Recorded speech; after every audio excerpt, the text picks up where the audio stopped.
ರಾಜ್ಯ ಸಚಿವ ಸಂಪುಟದಲ್ಲಿ ಹಾವೇರಿ ಜಿಲ್ಲೆಗೆ ಮತ್ತೊಂದು ಸಚಿವ ಸ್ಥಾನ ಸಿಗಬೇಕೆಂಬ ಬೇಡಿಕೆ ಇದೀಗ ರಾಜಕೀಯ ಅಂಗಳದಲ್ಲಿ ಮತ್ತೆ ಕಾವೇರಿದೆ.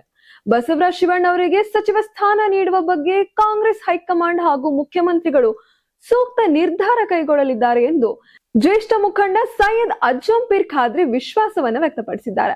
ಇನ್ನು ಹಾವೇರಿ ರಾಜಕೀಯವಾಗಿ ಅತ್ಯಂತ ಮಹತ್ವದ ಜಿಲ್ಲೆಯಾಗಿದ್ದು ಹಾವೇರಿಯ ಸಮಗ್ರ ಅಭಿವೃದ್ಧಿಗೆ ಸರ್ಕಾರದಲ್ಲಿ ಇನ್ನಷ್ಟು ಹೆಚ್ಚಿನ ಪ್ರಾತಿನಿಧ್ಯತೆ ಅಗತ್ಯವಿದೆ ಎಂದು ಖಾದ್ರಿ ಪ್ರತಿಪಾದಿಸಿದ್ದಾರೆ. ಹಲವು ಕ್ಷೇತ್ರಗಳಲ್ಲಿ ಇನ್ನೂ ಸಾಕಷ್ಟು ಅಭಿವೃದ್ಧಿ ಕೆಲಸಗಳು ಬಾಕಿ ಉಳಿದಿದ್ದು ಜಿಲ್ಲೆಗೆ ಹೆಚ್ಚುವರಿ ಸಚಿವ ಸ್ಥಾನ ದೊರೆತರೆ ಅಭಿವೃದ್ಧಿ ಕಾಮಗಾರಿಗಳಿಗೆ ಭರ್ಜರಿ ವೇಗ ಸಿಗಲಿದೆ ಎಂದು ಅವರು ಅಭಿಪ್ರಾಯವನ್ನ ಪಟ್ಟಿದ್ದಾರೆ.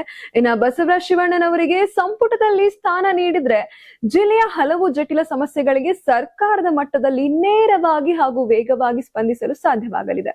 ಇನ್ನ ಜಿಲ್ಲೆಯ ಜನರ ಹಿತದೃಷ್ಟಿ ಹಾಗೂ ಕಾಂಗ್ರೆಸ್ ಪಕ್ಷದ ಸಂಘಟನೆಯ ಹಿತದೃಷ್ಟಿಯಿಂದ ಹೈಕಮಾಂಡ್ ಮುಖ್ಯಮಂತ್ರಿಗಳು ಹಾಗೂ ಮಾಜಿ ಮುಖ್ಯಮಂತ್ರಿಗಳು ಹಾವೇರಿ ಪರವಾಗಿ ಧನಾತ್ಮಕ ತೀರ್ಮಾನ ಕೈಗೊಳ್ಳಲಿದ್ದಾರೆ ಎಂಬ ಗಟ್ಟಿ ಭರವಸೆಯನ್ನ ಖಾದ್ರಿ ಅವರು ವ್ಯಕ್ತಪಡಿಸಿದ್ದಾರೆ. ಇನ್ನ ಹಾವೇರಿ ಜಿಲ್ಲೆಗೆ ಮತ್ತೊಂದು ಸಚಿವ ಸ್ಥಾನ ಸಿಗಬೇಕೆಂಬ ಧ್ವನಿ ಕಾಂಗ್ರೆಸ್ ಪಾಳೆಯದಲ್ಲಿ ಗಟ್ಟಿ ಆಗ್ತಾ ಇದೆ. ಬಸವರಾಜ ಶಿವಣ್ಣ ಅವರಿಗೆ ಸಚಿವ ಭಾಗ್ಯ ಒಲಿಯುತ್ತಾ ಮುಖ್ಯಮಂತ್ರಿಗಳು ಈ ಬೇಡಿಕೆಗೆ ಅಸ್ತು ಅಂತಾರ ಅಂದು ಕಾದು ನೋಡ್ಬೇಕಾಗಿದೆ.